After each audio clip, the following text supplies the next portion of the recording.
Ya, Mbak. Oke, silakan. Mulai lagi ya. Hmm. Assalamualaikum warahmatullahi wabarakatuh. Waalaikumsalam warahmatullahi wabarakatuh. Selamat malam Bapak Ibu guru hebat, baik yang SMA 2 maupun yang di luar. Selamat bergabung dalam webinar kita malam ini. Pertama-tama marilah kita panjatkan puji dan syukur kita kehadirat Allah Subhanahu wa taala yang mana pada malam hari ini kita masih diberikan nikmat sehat dan kesempatan sehingga kita bisa mengikuti webinar pada malam ini dengan judul Perangkat Ajar pada Kurikulum Merdeka. Narasumber kita malam ini adalah Ibu Rani Nawangsari selaku Kapten Belajar IDOQ dan Waka Kurikulum SMA Negeri 2. Untuk materi lebih jelasnya, kita persilakan kepada Ibu Rani Nawangsari untuk memberikan materinya. Pada Ibu Rani kami persilakan. Terima kasih Bu Erliza. Bentar.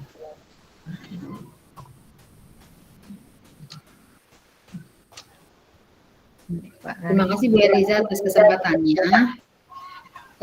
Kita bertemu lagi malam ini di komunitas Semanda Belajar seri webinar ketiga.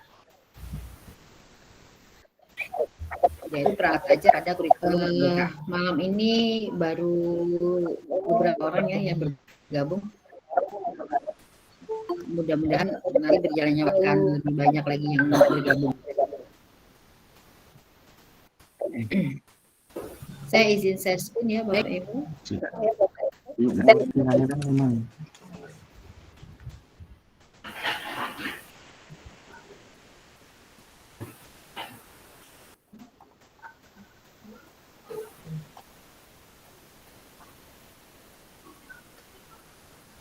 Ibu Selamat Sule sudah hadir.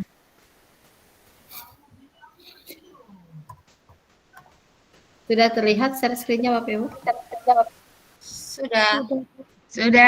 Sudah Bu. Oke, baiklah.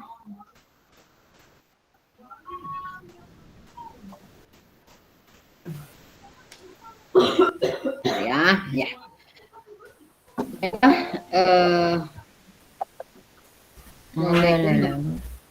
Warahmatullahi wabarakatuh. Waalaikumsalam warahmatullahi wabarakatuh. Komunitas Semanda Berbagi seri webinar 3. Semanda mau mampu maju. Kali ini webinar ketiga kita mengambil tema perangkat ajar pada kurikulum merdeka.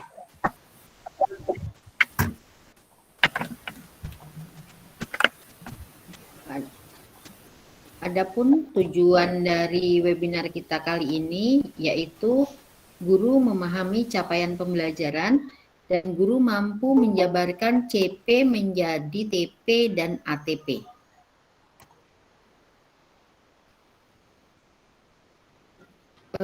Sekarang kan kita kurikulumnya kurikulum merdeka ya. Pasti banyaklah yang ada di benak Bapak Ibu. Kurikulum merdeka itu seperti apa? Ada Merdeka Belajar, sekarang kurikulum merdeka, ada platform Merdeka Mengajar pula, semuanya serba merdeka. Tapi sebenarnya apa sih kurikulum merdeka ini? Bagaimana sih penerapannya? Nilai itu nggak ada lagi pengetahuan sama keterampilan, semua jadi satu. Terus di SMA itu nggak ada lagi penjurusan. Terus gimana nanti anak-anak? Terus ada proyek. Saya ngajarnya gimana nanti? Apa yang harus saya ajarkan di proyek gitu ya? Terus ada IPA IPS. Lalu saya mengajar kimianya gimana? Saya mengajar biologi bagaimana? Ekonomi gimana? Sejarah bagaimana? Nah pasti ada ya hal-hal seperti itu yang ada di benak Bapak Ibu seperti itu kan. Lalu baru dengar lagi berita bahwa di kurikulum merdeka tidak ada KKM. Loh, kalau nggak ada KKM, lalu saya bagaimana memberi nilainya gitu? Apakah tidak ada standar? Nanti anak masuk perguruan tinggi bagaimana? Seperti itu ya. Tapi enak, sekarang ada TIK, ada informatika lagi. Pasti berbagai macam hal-hal itu ada di benak Bapak Ibu. Ada seneng, ada bingung, ada khawatir, seperti itu. Nah, Bapak Ibu, arah perubahan kurikulum kita itu lebih enak sebenarnya di sekarang ini, di kurikulum Merdeka. Mengapa? Karena struktur kurikulum lebih fleksibel. Jam pelajaran yang sebelumnya diajarkan di 1 semester sudah ditentukan KIKD-nya semester 2, ditentukan KIKD-nya. Sekarang tidak. Kontrak kerja kita adalah 1 tahun, sehingga guru lebih fleksibel mengatur apa yang akan dicapai dalam 1 tahun. Semester 1 mau ngajar apa, semester 2 mau ngajar apa.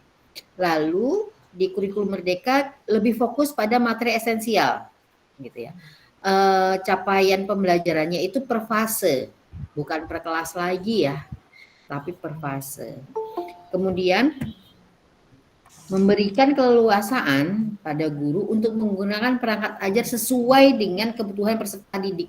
Jadi bebas, kita mau pakai perangkat ajar apa aja bebas. Yang penting anak-anak pada paham. Lalu aplikasi yang menyediakan berbagai referensi bagi guru untuk dapat terus mengembangkan praktik mengajar secara mandiri dan berbagi praktik baik. Tentunya melalui PMM ya, seperti apa yang kita lakukan saat ini. Lalu, apa lagi ya? Kurikulum Merdeka menguatkan orientasi pada pengembangan karakter dan kompetensi melalui penyederhanaan konten dan pemberian fleksibilitas. Jadi ada 3 karakter utama pada kurikulum Merdeka, yaitu penyederhanaan konten, berbasis proyek, dan fleksibilitas.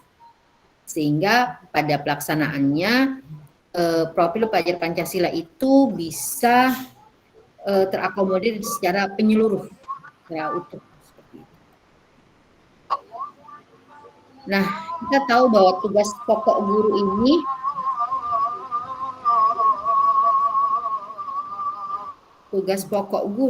yaitu melaksanakan program pembelajaran dan melakukan penilaian ya. Nah, dalam hal melaksanakan program pembelajaran, pembimbingan, pelatihan ini, guru-guru juga harus memahami CP itu apa, capaian pembelajaran ya, CP itu.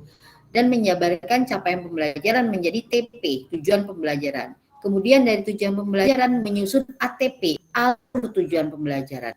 Membuat prota, rosem, mengembangkan rencana pembelajaran, membuat LKPD, membuat bahan ajar. Banyak sekali. Pusing nggak ngajar-ngajar, administrasinya banyak sekali. Gitu. Nah, pemerintah menerapkan strategi IKM, implementasi kurikulum Merdeka. Salah satunya dengan platform Merdeka Mengajar, di mana di situ kita bisa belajar, berkarya, dan mengajar. Kita bisa belajar melalui pelatihan mandiri, kita bisa berkarya melalui unggah karya, dan kita juga bisa mengajar karena di situ ada tersedia RPP dan ruang kelas di dalamnya. Kemudian ada seri webinar yang dilaksanakan oleh pemerintah pusat dan daerah. Tentu kita sudah tahu kalau di PMM itu sering sekali ada jadwal webinar-webinar. Seperti itu ya Bapak Ibu. Nah, kalau di Sumatera Selatan itu sering BGP itu secara berkala membuat webinar dengan tema-tema sesuai dengan kebutuhan guru. Kemudian komunitas belajar. Nah, seperti yang kita laksanakan saat ini adalah salah satu strategi IKM. Komunitas belajar kita dalam satuan pendidikan di tingkat daerah dan komunitas daring. Nah, kita juga kan sering melakukan kegiatan luring ya. Nah, saat ini kita melakukan kegiatan daring. Lalu narasumber praktik baik. Banyak dari rekan-rekan kita yang bisa menjadi narasumber praktik baik. Mereka menceritakan bagaimana praktik baik yang sudah dilaksanakan untuk berbagi dengan rekan-rekan yang lain. Siapa tahu kondisinya sama dan bisa diadaptasi praktik baik yang sudah dilakukan. Selanjutnya ada helpdesk. Helpdesk ini pusat bantuan yang dibuat oleh pemerintah untuk menanggapi keluhan-keluhan, permasalahan, dan kendala-kendala yang perlu ditangani oleh pemerintah. Kemudian mitra pembangunan. Nah, mitra pembangunan ini adalah suatu mitra yang mendukung proses belajar komunitas di tingkat daerah atau tingkat satuan pendidikan, tergantung pada area kerjanya. Jadi beda-beda ya mitra pembangunan, tergantung daerahnya masing-masing. Nah, ini tadi yang saya bilang adalah platform Merdeka Mengajar. Jadi kita bisa mengajar, belajar, dan berkarya. Kita mengajar melalui asesmen, juga melalui perangkat ajar, kita belajar melalui pelatihan mandiri, dan kita bisa berkarya melalui unggah bukti karya. Nah, sekarang kembali lagi ke kurikulum Merdeka. Esensi kurikulum Merdeka itu adalah standar nasional pendidikan dan profil pelajar Pancasila. Selanjutnya dari Beskap itu ada capaian pembelajaran yang disusun per fase. Di SD ada 3 fase, fase A, B, dan C. Di SMP ada satu fase, fase D. Sementara di SMA ada 2 fase, yaitu fase E dan fase F. Kemudian struktur kurikulum. Struktur kurikulumnya pembelajarannya ada 2, ada intrakurikuler dan proyek penguatan profil pelajar Pancasila. Jadi ada 2 hal ya di situ. Selanjutnya proses pembelajarannya 70% sampai 80% itu intrakurikuler, 20 sampai 30% itu proyek, dan selanjutnya asesmen. Nah, asesmen ini tidak ada lagi KKM. Tidak ada lagi KKM. Terus adanya asesmen formatif dan otentik, dan tidak ada lagi pemisahan antara nilai pengetahuan dan nilai keterampilan juga sikap. Jadi hanya ada satu nilai saja. Jadi guru-guru tidak dipusingkan lagi dengan nilai-nilai yang banyak seperti itu ya. Apa aja yang perlu disiapkan dalam IKM ini? Pertama tentunya sosialisasi kepada warga di sekolah ya, bahwa sekolah tersebut akan dilaksanakan IKM sesuai dengan levelnya masing-masing. Ada mandiri belajar, mandiri berubah, dan mandiri berbagi. Kemudian kita bersama-sama memahami regulasi kurikulum Merdeka itu seperti apa. Nomor 3 yaitu memahami kerangka dasar Merdeka, struktur kurikulumnya, capaian pembelajarannya, dan prinsip pembelajaran serta asesmennya. Kemudian membentuk komite pembelajaran di kelas 10, melakukan pembagian tugas guru, menyusun kurikulum operasional pendidikan, membuat pelajaran, dan yang terakhir membuat perangkat ajar dari CP menjadi TP, TP, dan satu paket lengkap seperti yang sudah rutinitas kita lakukan. Nah, pada kali ini kita akan fokus pada memahami kerangka dasar kurikulum dan menjabarkan dari CP menjadi menjadi TP, CP menjadi TP dan ARIP. Bapak Ibu, kerangka kurikulum Merdeka itu ada yang bagiannya pemerintah, ada yang bagiannya satuan pendidikan. Bagiannya pemerintah itu adalah menentukan profil pelajar Pancasila, struktur kurikulum, capaian pembelajaran, dan prinsip pembelajaran dan asesmen itu jatahnya pemerintah. Pemerintah sudah menyiapkan poin-poinnya. Sementara kita di satuan pendidikan itu membuat kurikulum operasional satuan pendidikan oleh tim pengembang kurikulum dan warga sekolah. Nah, kita sebagai guru itu membuat perangkat ajar. Perangkat ajarnya terdiri dari bahan ajar modul ajar ya, dan modul ajar juga proyek profil pelajar Pancasila. Itu yang harus dilakukan guru. Nah, struktur dari kurikulum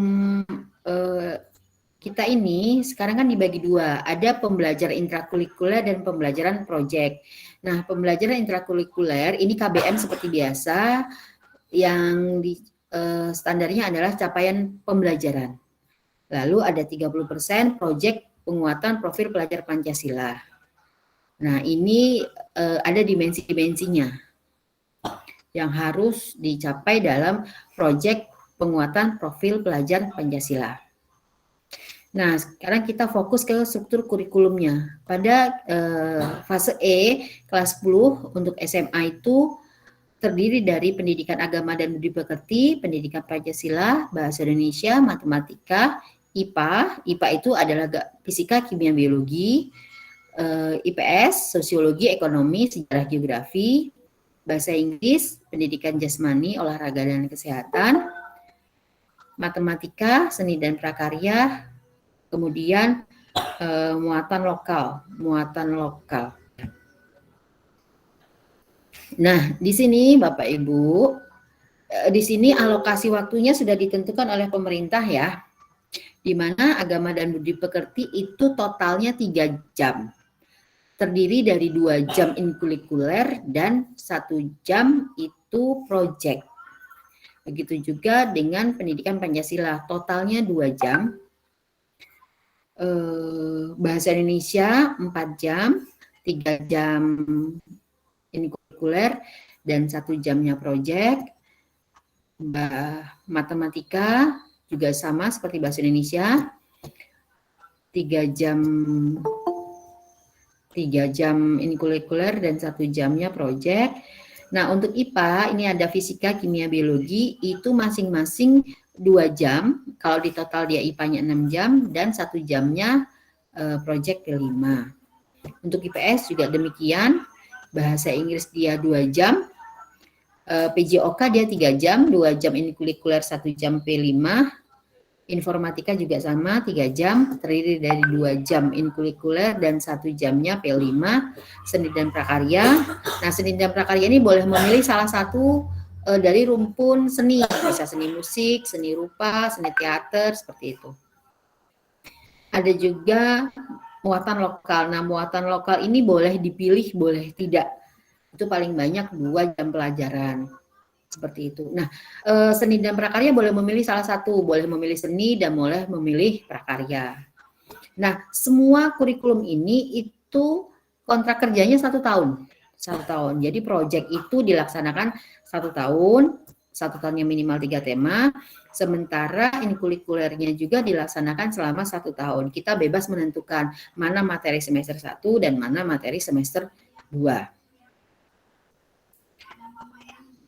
Penjabaran kompetensinya Bapak Ibu dari standar kompetensi lulusan menjadi standar isi. Standar isi di kurikulum Merdeka itu adalah capaian pembelajaran. Capaian pembelajaran itu terdiri dari kompetensi dan materi menganut teori konstruktivisme. Sementara capaian pembelajaran itu terdiri dari tujuan pembelajaran dan alur tujuan pembelajaran. Dan alur tujuan pembelajaran ini terdiri dari kompetensi ditambah materi. Nah, ini baru menganut taksonomi Bloom. Seperti apa C1, C2 seperti itu ya. Standar. Nah, Bapak Ibu, di capaian pembelajaran ini terdiri dari 2 komponen, kompetensi dan materi. Nah, dari capaian pembelajaran ini terdiri dari beberapa elemen. Nah, dari capaian pembelajaran nanti diturunkan menjadi alur tujuan pembelajaran. Capaian pembelajaran ini merupakan tujuan akhir dari perjalanan kita Bapak Ibu. Jadi di setiap fasenya itu capaian pembelajaran itu adalah akhir atau tujuan akhir kita. Nah, jadi Bapak Ibu itu boleh memilah-milah mana yang harus diajarkan duluan dan mana yang belakangan. Nah, CP ini dirancang dan mengacu pada standar kompetensi lulusan dan standar isi. Nah, ini capaian pembelajaran pada beberapa mata pelajaran. Seperti bahasa Indonesia ada menyimak, membaca, berbicara, dan menulis. Kimia ada pemahaman kimia dan keterampilan proses. Ekonomi, pemahaman konsep dan keterampilan proses. Nah, ini semua ada di Beskap ya, yang tadi saya share di grup WhatsApp. Nah, itu juga ada BASP-nya, Beskap, BKSAP, begitu ya Bapak Ibu ya. Sebentar saya buka dulu Beskap-nya. Beskap. Nah, kalau Bapak Ibu penasaran ya Beskap itu apa, boleh dibuka yang tadi saya share. Beskap itu adalah Badan Standar Kurikulum dan Asesmen Pendidikan. Nah, Badan Standar Kurikulum dan Asesmen Pendidikan, disingkat Beskap. Jadi Beskap itu bukan baju khas Jawa itu ya, bukan. Bapak Ibu. Nah, tujuan pembelajaran dan alur pembelajaran. Tujuan pembelajaran adalah jabaran kompetensi yang harus dimiliki peserta didik dalam satu atau lebih kegiatan pembelajaran yang menjadi prasyarat untuk mendapat capaian CP. CP itu adalah capaian pembelajaran. Sementara alur tujuan pembelajaran itu adalah rangkaian tujuan pembelajaran yang disusun secara logis menurut urutan pembelajaran sejak awal hingga akhir dari suatu fase.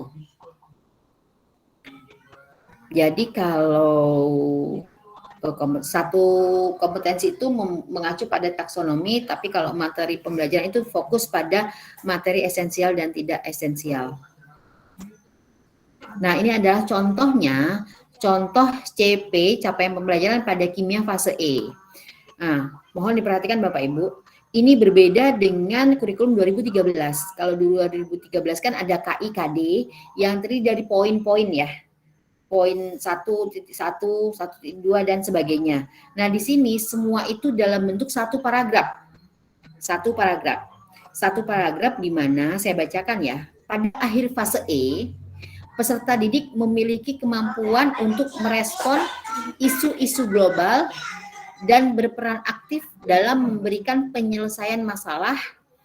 Kemampuan tersebut antara lain mengidentifikasi, mengajukan gagasan, merancang solusi, mengambil keputusan, dan mengomunikasikan dalam membentuk proyek sederhana. Nah, di sini Bapak Ibu yang di stabilo kuning ini adalah kompetensinya, memberikan penyelesaian masalah, mengidentifikasi, mengajukan gagasan seperti itu. Tapi dia dalam satu paragraf, jadi kita harus memilah-milahnya lagi. Nah, di sini juga ada materinya. Kenapa? Dalam bentuk proyek sederhana atau simulasi visual menggunakan aplikasi teknologi yang tersedia terkait dengan energi alternatif, pemanasan global, pencemaran lingkungan. Nah, ini adalah materi yang harus diajarkan. Seperti itu. Nah, semua upaya tersebut diarahkan pada pencapaian tujuan pembangunan berkelanjutan melalui pengembangan sejumlah pengetahuan tersebut dibangun pula akhlak mulia. Nah, ini sudah masuk ke P5 profil pelajar Pancasila. Akhlak mulia dan sikap ilmiah seperti jujur, objektif, bernalar kritis, kreatif, mandiri, inovatif, gotong royong, dan berkebinekaan global. Jadi sebenarnya itu pada hakikatnya itu sama, tetapi cara berpikirnya itu berbeda. Karena kalau yang kurikulum 2013 itu langsung diberikan dalam bentuk poin-poin yang harus benar-benar kita lakukan, sementara yang ini tidak. Ini dalam bentuk satu paragraf di mana kita harus menganalisnya, memisah-misahnya sesuai dengan kebutuhan. Ini namanya materi esensial tadi.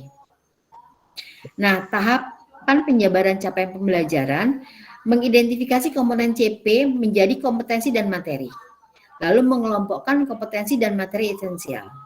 Menjabarkan masalah esensial menjadi materi pembelajaran. Meneruskan tujuan pembelajaran menjadi kompetensi dan materi pembelajaran. Lalu menyusun alur tujuan pembelajaran. Nah, begitu ya Bapak Ibu ya. Nah, ini langsung contohnya tadi. Nah, setelah yang kuning tadi, yang ini kan capaian pembelajaran yang ada di Beskap tadi, ini saya cuplik untuk kimia. Lalu kita pilah dalam CP, capaian pembelajaran mata pelajaran kimia. Untuk pemahaman kimia, tadi dibagi, deskripsinya ditulis ulang. Peserta didik mampu mengamati, menyelidiki, dan menjelaskan fenomena. Nah, ini semua ada di Beskap juga Bapak Ibu. Silakan Bapak Ibu nanti buka. Ini ada di Beskap, jadi kita tinggal copy paste saja. Nah, lalu ada proses keterampilan mengamati, mempertanyakan, memprediksi, merencanakan, dan melakukan penyelidikan. Nah, ini semua, ini kan taksonomi belum ya. Nah, ini juga ada di Beskap. Jadi kita tinggal copy paste. Sudah disiapkan oleh pemerintah. Nah, di sini baru kita memisahkan ada kompetensi kunci dan materi esensial. Jadi dari yang ini tadi CP elemen pada pelajaran kimia, pemahaman kimia dan keterampilan proses, kita pisahkan lagi menjadi kompetensi esensial. Nah, jadi dari yang panjang tadi, paragraf tadi, dipisah-pisahkan menjadi materi CP akhir dan CP elemen. Jadi dari sini kita pisah-pisahkan. Nah, seperti itu.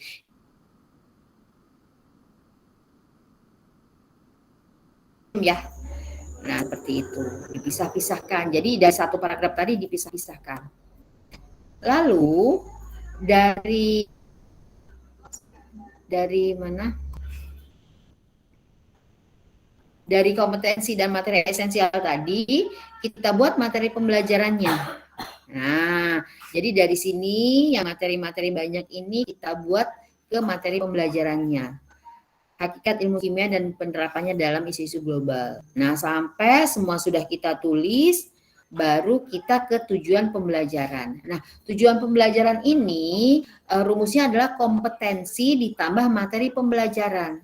Nah, saya buka lagi ya Bapak Ibu. Di sini kan ada kompetensi, di sini ada materi. Nah, ini kita pasangkan mana yang menurut kita itu sesuai kompetensinya dengan materinya. Nah, seperti itu. Jadi ada 3 alternatif, bisa langsung dari capaian pembelajaran, bisa kita menganalisisnya, atau bisa lintas elemen dari CP. Lintas elemen itu seperti ini Bapak Ibu. Lintas elemen itu dari atas ke bawah. Ini kan pemahaman kimia, ini keterampilan proses, ini boleh lintas. Seperti itu. Nah, hingga tersusunlah tujuan pembelajaran. Seperti ini Bapak Ibu. Tujuan pembelajaran, jadi ada KKO-nya di sini, kata kerja operasionalnya, taksonomi belumnya ada di sini, ditambah dengan materi pembelajaran. Begitu. Nah, di sini Bapak Ibu, alur tujuan pembelajarannya ini itu disesuaikan dengan siswa. Sesuai dengan siswa. Kemampuan siswanya seperti apa? Berdasarkan asesmen diagnostik dan tes awal, asesmen awal, siswanya ini berada di mana? Kemampuan prasyaratnya sudah mencukupi atau belum? Ibarat kata kalau CP itu kan tujuan akhir ya, kayak kita dari rumah mau ke pasar. Ternyata dalam perjalanan dari rumah ke pasar, kita baru sadar bahwa kita tidak bawa uang, sehingga kita harus mampir dulu ke ATM. Gitu. Dari ATM ternyata motornya rusak, kita harus ke bengkel dulu. Baru kita sampai ke pasar. Itu perjalanan Ibu Ani.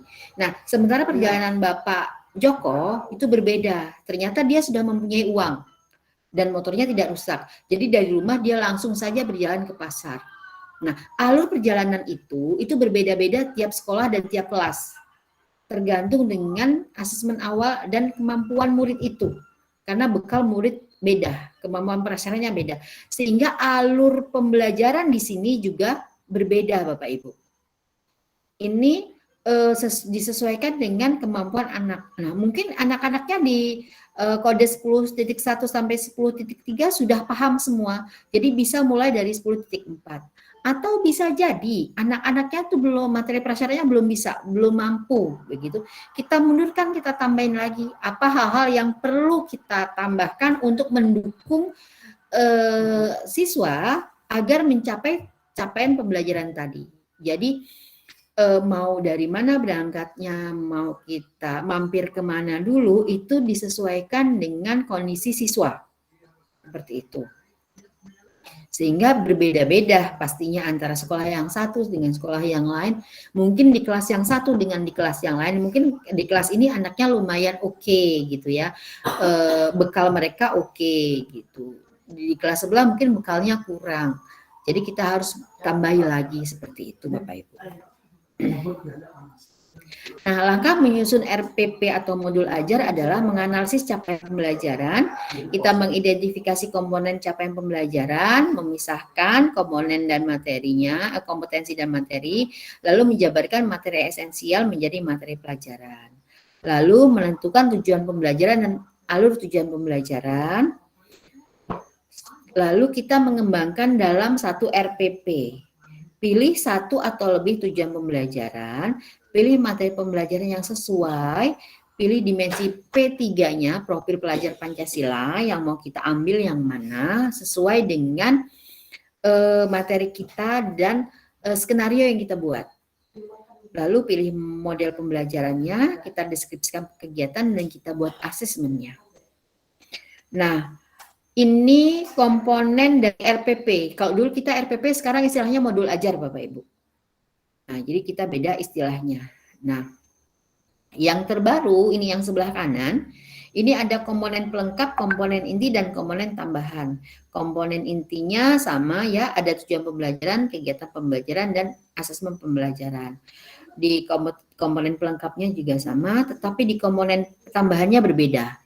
Kalau di perencanaan modul ajar yang baru, ini ada kompetensi awal, ada pertanyaan pemantik yang harus kita lontarkan ke siswa untuk menggugah rasa ingin tahunya dan kemampuan berpikir kritis anak, pemahaman bermakna, dan harus ada refleksi. Jadi setiap pembelajaran harus ada refleksi sehingga guru dan murid juga sama-sama belajar dari pengalaman pembelajaran yang sudah dilalui. Seperti itu. Saya akan perlihatkan contoh modul ajar yang sudah saya buat. Terlihat Bapak Ibu? Kurang besar? Kurang besar. Di Zoom. Nah. Ya. Nah, seperti ini. Oke. Sip. Oke. Sip ya. Nah, ini saya buat satu modul ajar. Ini kompetensi awalnya pada fase E, peserta didik sudah memahami konsep unsur, molekul senyawa, dan campuran. Ini harapan saya. Nah, profil pelajar Pancasila yang ingin saya tekankan di sini adalah beriman dan bertakwa kepada Tuhan Yang Maha Esa dan berakhlak mulia, mandiri, dan bernalar kritis. Tujuan pembelajarannya membedakan unsur, molekul, dan senyawa. Mendeskripsikan tabel periodik unsur, yaitu nama unsur dan lambang unsur. Nah, ini ada asesmen diagnostiknya, hasil asesmennya auditori 30%, estetik 26,7%, visual 43,3%. Ini ada linknya ya, link untuk asesmen diagnostik sudah saya buat di sini juga. Kemudian ada pertanyaan pemantiknya di sini. Pernahkah kalian memperhatikan komposisi dari mie instan? Anak-anak pasti kan sering makan mie instan, makanya saya ambil contohnya mie instan. Apa saja bahan kimia penyusunnya, unsur apa saja yang ada. Nah, jadi mereka saya suruh mengingat-ingat apakah mereka pernah memperhatikan komposisi dari mie instan. Dan saat itu juga saya bawakan contoh mie instannya agar mereka bisa melihatnya. Nah, lalu seperti biasa ya, kegiatan pendahuluan, memberikan asesmen formatif, menyampaikan pertanyaan pemantik, terus kegiatan intinya saya membagikan LKPD kepada 3 kelompok berdasarkan hasil asesmen formatif awal, tinggi, sedang, rendah. Saya membagi LKPD-nya, menayangkan video, melakukan observasi, dan penutupnya saya menyimpulkan materi dan menyampaikan refleksi pembelajaran. Jadi ada linknya. Jadi saya siapkan satu Google Sheet di sini. Nah, begitu Bapak Ibu. Format dari ini modul ajar ini bebas ya. Yang penting komponennya ada semua. Seperti itu Bapak Ibu. Jadi mengutip istilah teman saya, kalau merdeka ini yang penting administrasinya ada. Masalah format itu tidak menjadi masalah, seperti itu. Bapak Ibu. Oke, sekian penjabaran materi dari saya. Saya kembalikan ke moderator. Silakan Bu Riza. Terima kasih. Terima kasih Bu Rani. Penjelasannya sangat panjang kali lebar. Yang dengarnya, waduh. Ternyata banyak sekali yang perlu dipahami ya Bu ya. Masalah perangkat pembelajaran untuk IKM ini. Oke. Ya. Bagaimana Bapak Ibu? Kita buka sesi tanya jawab ya Bu ya. Iya, ini sebenarnya gini Bu Herliza, perangkatnya ini kalau di kurikulum merdeka kita tuh sebenarnya harus buat 2 secara prinsip dasarnya. Satu in kurikuler, yang kedua modul project. Jadi ada modul ajar dan modul project. Nah, untuk pertemuan kali ini fokusnya ke modul ajar. Pertemuan minggu depan kita fokusnya ke modul project. Seperti itu. Silakan. Waduh, tambah ribet kayaknya. Banyak sekali yang perlu dikerjakan, Bu. Aduh. Oke, Bapak Ibu yang ingin bertanya, kita buka 2 termin ya. Termin pertama atau sesi pertama 2 penanya. Oke. Saya. Oke, Bu Daryatun. Untuk yang pertama, silakan Bu. Ya. Assalamualaikum warahmatullahi wabarakatuh. Waalaikumsalam warahmatullahi wabarakatuh. Untuk contoh modul ajar tadi, saya mohon nanti di-share di grup sehingga bisa untuk contoh sewaktu-waktu mau dibuka. Nah, yang kedua, apakah untuk modul ajar ini itu ada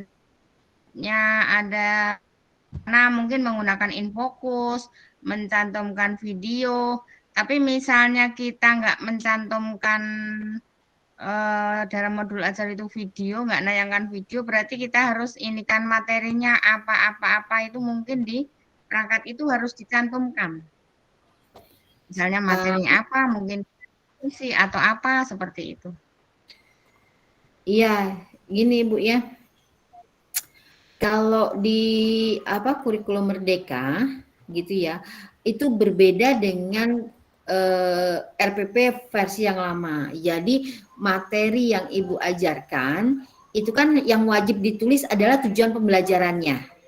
Nah, kalau materi atau bahan ajar itu kalau mau Ibu sertakan bisa, tapi itu Ibu kasih link aja Bu. Seandainya Ibu punya bahan ajar dalam bentuk PPT atau modul, Ibu sertakan aja linknya di situ. Jadi Ibu tidak harus mencantumkan biar kelihatan tebal atau banyak seperti itu.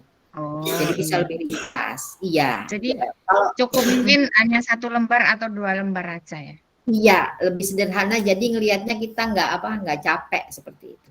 Ya.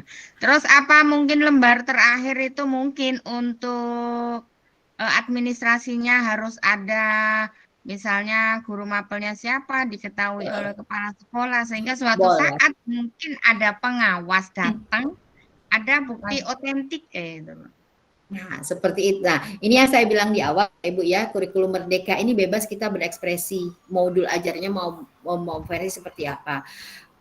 Nanti saya akan share format baku seperti yang Ibu mau. Ya, yang di bawah ada tanda tangan kepala sekolah biar lebih resmi. Atau versi yang lebih fun, lebih santai lah seperti yang saya buat tadi.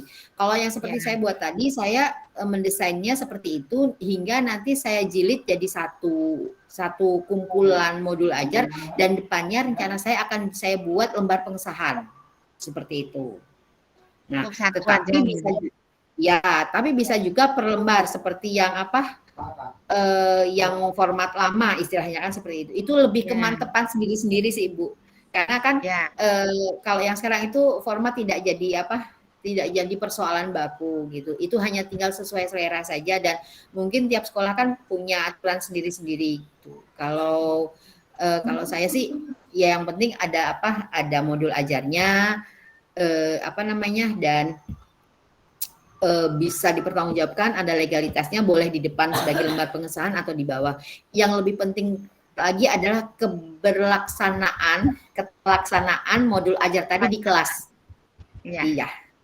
Oke, terima kasih.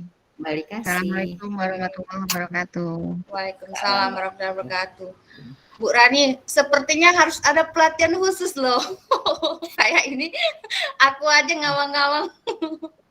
Ya, kalau untuk Sumanda nanti setelah tanggal 28 mungkin 29 itu akan ada pengimbasan. Jadi ada beberapa yang ikut BIMTEK dulu, BIMTEK guru kecil, tim teaching dulu. Jadi nanti ngimbaskan ke yang banyak. Jadi ada beberapa mapel baru mateng baru ke yang lain. Jadi enggak pelatihan zaman dulu yang langsung banyak itu enggak. Jadi nanti kayak tutor sebaya, jadi belajarnya lebih enak. Gitu. Perwakilan dari mapel mungkin ya? Ya, nanti ada perwakilan dari mapel beberapa. Nanti kita datangkan satu narasumber yang memang kompeten sekali di bidangnya. Kita buat modul ajar bareng-bareng, menelaah CP-nya tadi bareng-bareng. Nah, nanti perwakilan guru itu tadi mengimbaskan ke rekan-rekan yang lain kan. Jadi ada ada IPA, IPS kan beberapa perwakilan, jadi nanti ngimbaskan ke yang lain biar lebih fokus kayak tutor sebaya seperti itu aja. Jadi nanti satu orang ngajarin ke 4 atau 5 orang gitu. Jadi nggak klasikal yang gimana gitu, nggak. Jadi lebih private gitu. Jadi ilmunya lebih nampol lah gitu. Rencananya Oke lah seperti kalau itu. begitu. Bagus itu Mbak, ditunggu. Iya, ya akhir bulan. Akhir bulan ya. Ya karena Oke lah. narasumbernya yang itu yang benar-benar qualified, yang enak itu lagi nggak bisa, jadi di akhir bulan tanggal 27-28. 2728. Oke. Iya. Oke, berikutnya ada pertanyaan lagi dari Bu Slamet Sule ini. Ya silakan Bu Slamet. Selamat malam Bu Slamet. Iya, terima kasih. Terima kasih bisa bergabung lagi. Ini banyak belajar ini. Banyak belajar. Makasih pemaparannya Ibu Rani. Makasih.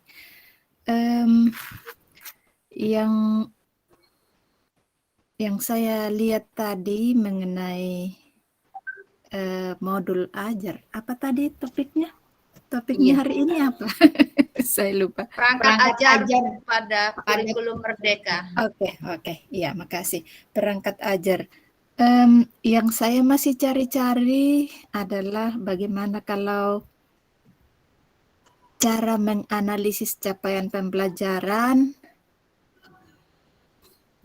seperti kontennya bagaimana, mana yang masuk konten, mana yang masuk, ya walaupun tadi sebetulnya sudah ada di sana ya, sudah ada bahwa yang di Stabilo itu masuk di situ. Dan sekarang kita dikasih kebebasan apakah kita menggunakan tabel atau apa, itu tidak masalah, yang penting kita paham itu. Ya, mungkin kalau saya lebih ditekankan bagaimana menganalisis capaian pembelajaran itu, kemudian yang ini.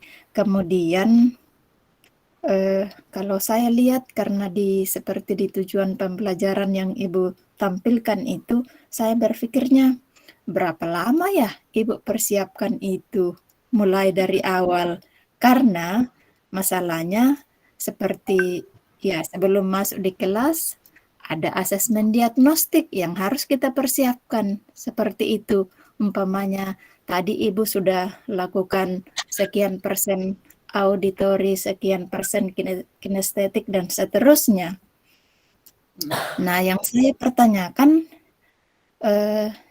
ketika Ibu membuat modul ajar ini, tantangannya apa?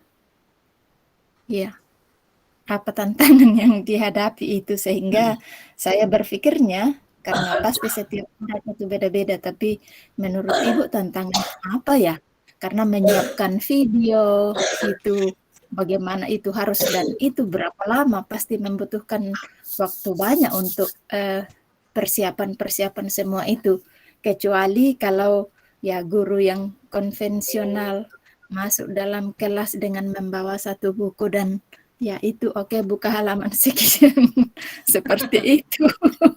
Tapi kan ya kalau dilihat itu menarik sekali sebetulnya kurikulum merdeka kalau kita lakukan seperti itu. Tapi saya yakin yang di grup ini tidak seperti itu. Jadi saya mau tahu tantangannya Ibu dalam membuat modul ajar ini. Kalau itu dibuat, dalam memodifikasi, kalau itu dimodifikasi, apa ya? Apakah dari segi waktu, dari segi persiapan, dari segi perencanaan, atau apa? Makasih Bu. Oke, terima kasih Bu Selamat Sule. Silakan kepada narasumber nih pertanyaannya. Iya. Terima kasih Ibu. Saat saya membuat modul ajar itu Bu, itu awalnya saya juga bingung Ibu. Kan saya mempelajari kurikulum merdeka itu awalnya kan, aduh bagaimana ini kan rumit seperti itu. Rumit itu dalam pengertian adalah banyak tahapan-tahapan yang harus dilakukan dan dipersiapkan. Jadi pada saat kami mendaftar IKM dan harus konsekuensinya menjalankan kurikulum Merdeka, saya sudah belajar duluan bagaimana dan apa yang dipersiapkan hingga sampailah membuat RPP berdiferensiasi dan sebelumnya itu menyiapkan asesmen diagnostik seperti itu. Nah, setelah saya belajar itu, jadi pada awal tahun pelajaran baru itu saya mencoba menerapkannya di kelas yang kan siswa baru kelas 10. Saya memang tidak tahu karakter siswanya seperti apa karena sebelumnya saya mengajar di kelas 11. Saat saya mengajar di kelas 11, saya tidak melakukan asesmen diagnosis seperti sekarang ini karena saya tinggal bertanya kepada guru yang mengajar sebelumnya. Karakter anak ini seperti apa, seperti apa. Sebelumnya saya bertanya sama Ibu, anak kelas ini gimana anaknya, seperti itu kan. Nah, dia dengan detail dan rinci karena sudah mengajar selama 1 tahun, memberikan informasi itu kepada saya.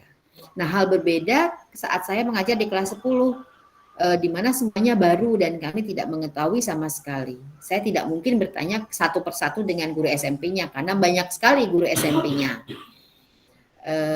Sehingga saya melakukan asesmen diagnostik untuk mengetahui minat dan gaya belajar anak. Yang kedua, fasilitas dan kesukaan yang mereka miliki. Jadi fasilitas belajar apa yang mereka miliki untuk saya membuat skenario pembelajaran di kelas, memilih media, dan yang kedua mereka itu minatnya kemana nanti gitu. Ya, seandainya satu kelas itu minatnya menjadi ahli ekonomi, sehingga saya tidak perlu memperkenalkan kimia terlalu dalam di anak kelas 10 gitu loh. Nah, itu saya gali memang dari anak melalui kuesioner dari Google Form yang saya bagi ke anak-anak dan juga tentang gaya belajar mereka. Mereka suka atau mereka memiliki gaya belajar seperti apa.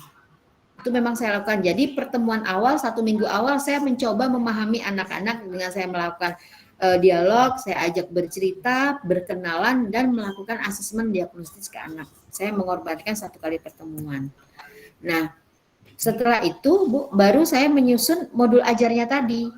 Kan sudah saya plot materi-materinya. Tapi kan saya tidak tahu alurnya tadi Bu, mau ke kanan dulu, ke kiri dulu, apakah saya harus ke ATM dulu, ataukah saya harus ke bengkel dulu, seperti kan saya belum tahu. Dari asesmen diagnostik itu saya jadi memahami bahwa anak-anak ini anak-anak visual, sehingga saya harus mencari media-media ajar yang menarik perhatian mereka. Itu satu. Yang kedua, mereka semua punya gawai. Ponsel pintar, punya HP yang oke, mereka internetnya pakai datanya mencukupi, sehingga saya berani eksplor untuk media pembelajaran yang menggunakan internet seperti itu. Jadi saya mempersiapkan 1 Google Site seperti itu Bu untuk anak-anak.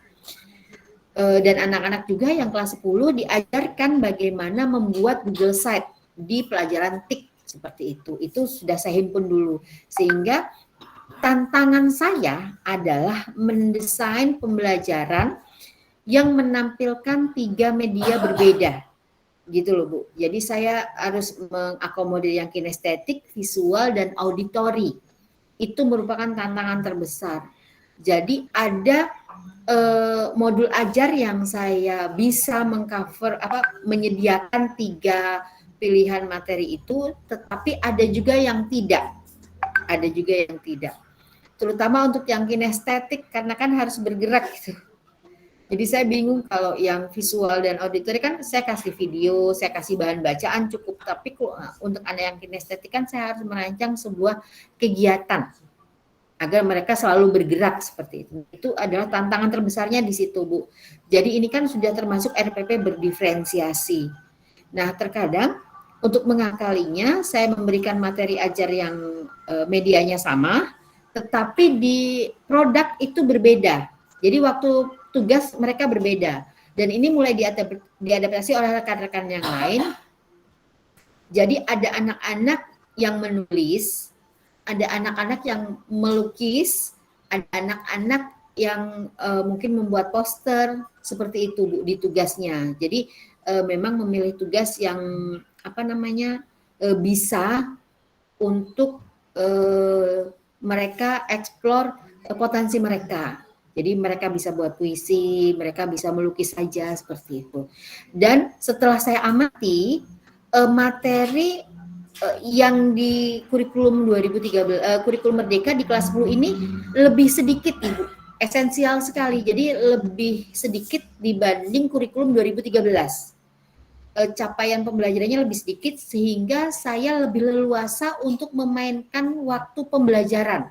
Waktu pembelajaran yang saya miliki lebih luas gitu Bu.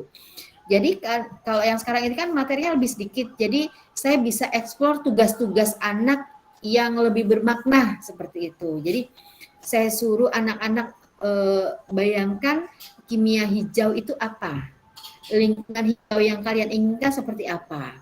Coba eksplorlah, tuangkan hal itu dalam bentuk lukisan. Nah, seperti itu. Bu, aku nggak mau ngelukis, ya sudah, dalam bentuk puisi juga boleh, seperti itu. Nah, itu hal-hal seperti itu kan membutuhkan banyak waktu, tetapi di kurikulum 2013 ini saya memilikinya karena materinya lebih sedikit dan saya lebih leluasa untuk nyuruh anak ini seperti itu. Nah, malah di pelajaran ada bahasa Indonesia seperti itu, mereka buat buku tempel itu banyak sekali, bagus-bagus.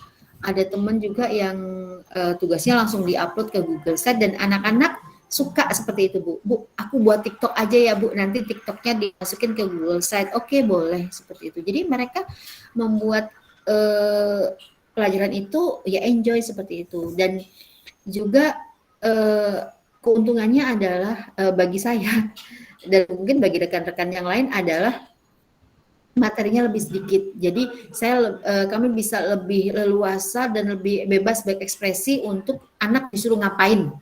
Anak disuruh coba ngapain seperti itu. Itu sih Bu. Tidak ngejar target lagi ya. Ya, tidak ada lagi. Tidak ada lagi. Saya harus. Ya. Jadi kita masuk kelas tidak harus dikejar-kejar dengan target yang sudah ditetapkan, tetapi kita lebih leluasa mengamati dan memperlakukan anak kita sesuai dengan kebutuhan mereka. Seperti itu ya Bu ya? Iya, betul sekali Ibu. Ya memang seperti itu. Jadi tidak terbebani. Saya mengajarnya juga jujur yang sekarang ini kelas 10 lebih tidak terbebani. Tapi kalau teman-teman yang sudah sekolah penggerak angkatan 1 kan sekarang masuk tahun kedua ya Bu ya. Tahun kedua, jadi mereka sudah masuk ke kelas 11 di fase F. Nah, di situ baru berasa tantangannya karena materinya ternyata agak berat gitu, Bu. Karena mereka kan sudah fokus ke mata pelajaran pilihan mereka. Nah, kan saya ngajarnya kimia. Kimia kan sudah mata pelajaran pilihan. Nah, situ baru berasa. Tetapi ternyata mereka juga beda lagi. Jadi kan ada anak yang ingin masuk ke dokteran, seperti itu, anak masuk farmasi. Jadi mereka juga ternyata lebih fokus belajarnya. Jadi kita juga ternyata lebih enak walaupun capaian pembelajarannya sedikit lebih banyak, tapi anaknya juga ternyata karena mereka memilih, mereka menyadari mereka membutuhkan itu, jadi belajarnya lebih enak gitu loh Bu. Kan kalau anak yang ingin jadi sarjana hukum, ahli ekonomi kan tidak memilih kimia seperti itu. Berbeda dengan yang kurikulum 2013 di kelas 10 kan sudah penjurusan. Anak kadang masih bingung kan menentukan apa saya mau kemananya itu. Nah itu dari yang sudah mengalaminya komentarnya seperti itu. Gitu. Berarti mereka lebih sudah masuk kelas 11 itu sudah lebih spesifik. Sudah lebih spesifik untuk mata pelajaran karena mereka mau kemana. Berarti kalau saya sebagai guru di situ, bagaimana kita mengarahkan mereka untuk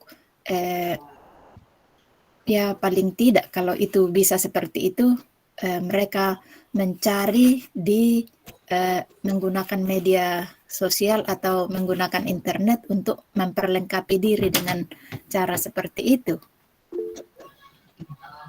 Iya Bu. memang seperti itu. Jadi apa namanya Bu? Kadang juga ada yang pakai media konvensional Bu ya, maksudnya tidak pakai media sosial. Seperti teman saya yang guru bahasa Indonesia itu, dia kan pakai buku tempel. Saya kira buku tempel itu seperti apa? Ternyata mereka membuat deskripsi seperti hewan-hewan, profesi, alat-alat kesenian seperti harmonika, gitar ditempel di satu buku dengan berbagai macam gaya dan variasi sehingga tampilannya menjadi cantik dan anak-anak itu seneng gitu loh Bu mempelajarinya. Jadi sepele sih sebenarnya, macam-macam alat musik seperti harmonika seperti apa, tapi dia sedemikian cantik sehingga mereka karena mereka menyukai kegiatan itu, otomatis mereka mencari tahu alat-alat musik itu seperti apa lebih dalam lagi Bu. Jadi secara nggak langsung walaupun mereka tidak menyukai kesenian umpama Bu ya, tidak menyukai alat-alat musik karena ditugaskan seperti itu dan mereka menyukai kegiatannya membuat buku tempel tadi, dia mencari literatur yang mereka butuhkan agar tampilannya menjadi lebih cantik karena mereka menyukai kegiatan membuat bukunya sebenarnya seperti itu, bukan ke materinya ya. Mereka tidak seberapa suka materinya, tapi mereka ada tantangan tersendiri karena kegiatan itu menarik. Jadi sudah cari lagi dalam proses mencari informasi tadi mereka menjadi lebih menguasai materinya seperti itu. Jadi ya ternyata hal-hal seperti itu menyenangkan dan mereka lebih memahami materinya secara tidak langsung seperti itu. Iya, oke, makasih Bu, terurai sekali. Yang ini tantangan yang lain yang saya maksud adalah mulai dari perencanaan sampai kepada pelaksanaan itu berapa lama itu Bu? Karena kan di dalam itu mulai dari harus menyiapkan asesmennya, kemudian membuat menyiapkan video-videonya itu. Nah, itu berapa lama untuk satu ya capaian pembelajaran itu, atau untuk satu topik atau ya untuk satu modul lah, katakan seperti. Kalau untuk asesmennya itu tidak lama Bu ya, asesmennya tidak lama karena saya menggunakan, kalau untuk asesmen diagnostik memang sudah saya desain dari awal sebelum anak masuk, asesmen diagnostik Bu ya, untuk mengetahui gaya belajar dan lain-lain. Kalau asesmen awal dan asesmen akhir itu hanya 2-3 soal pretest dan post-test sebenarnya itu seperti itu Bu. Jadi didesain dalam asesmen awal dan asesmen akhir seperti itu.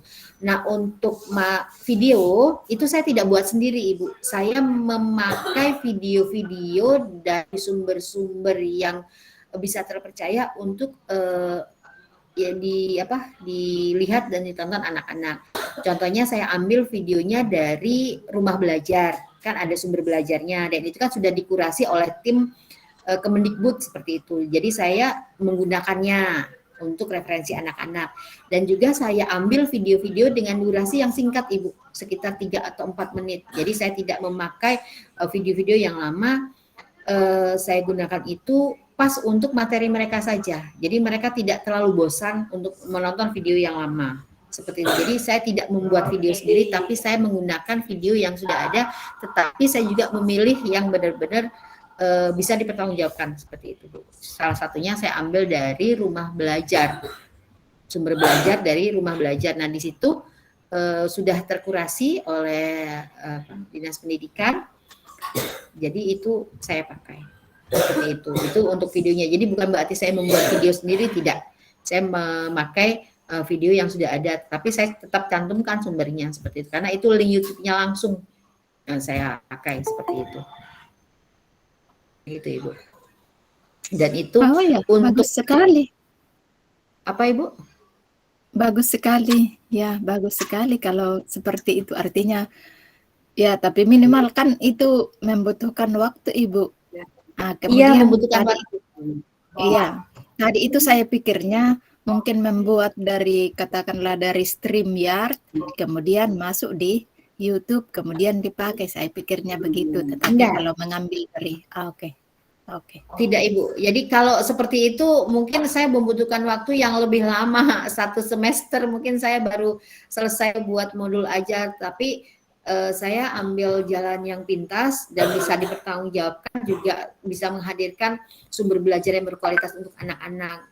Salah satunya saya ambil sumber-sumber belajar yang sudah terkurasi oleh Dinas Pendidikan, gitu Bu. Jadi saya lebih nyaman menggunakannya seperti itu, dan anak-anak juga karena videonya singkat-singkat, pendek-pendek, belum sempat bosan sudah habis videonya seperti itu.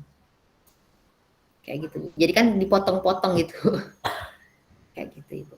Makasih Bu, makasih. Sama-sama. Terima kasih Bu Sule sudah memberikan pertanyaan yang sudah dijawab luar biasa oleh Bu Rani.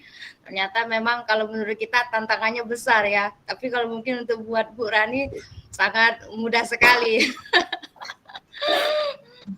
Ya, yang lain mungkin guru yang lain sama seperti saya, Bu. Mendengarnya aja, waduh ribet ya, mau nyiapkan ini, kapan selesai ini, kapan mau ngajarnya ini. Oke, yang lain gimana? Kita buka Ya itu termin kedua. Kalau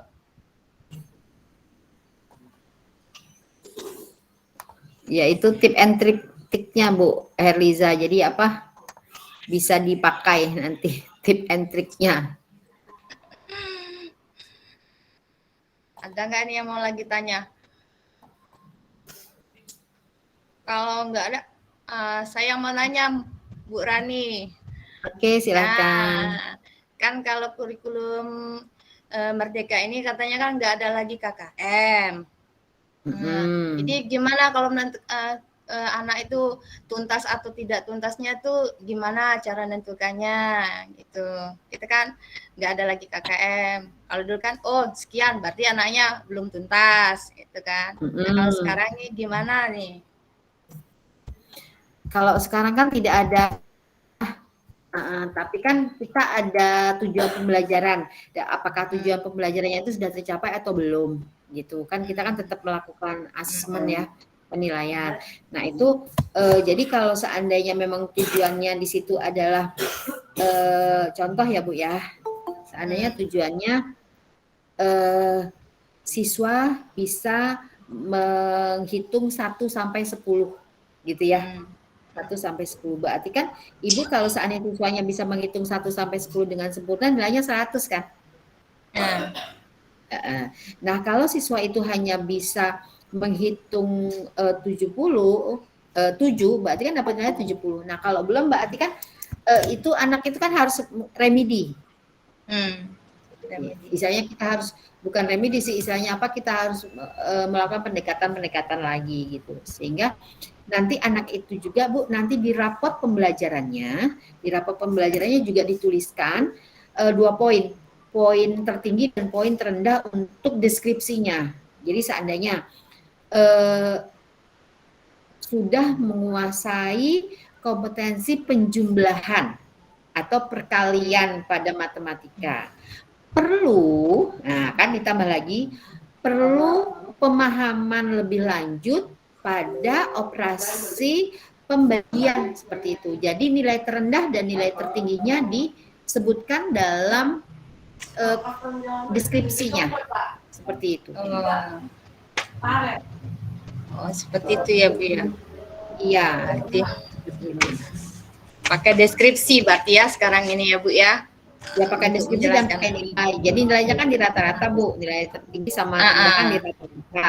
Nah itu kan tidak terlihat ya Bu ya, apakah itu nilainya itu seperti apa. Nah itu terbaca di deskripsinya seperti itu. Oke, terima kasih Bu Rani. Sepertinya ada yang mau bertanya nih. Ini dari Pak Haramen Emen ya. Silakan Pak, dari mana Pak? Salam kenal Pak. Halo. Pak Haramen.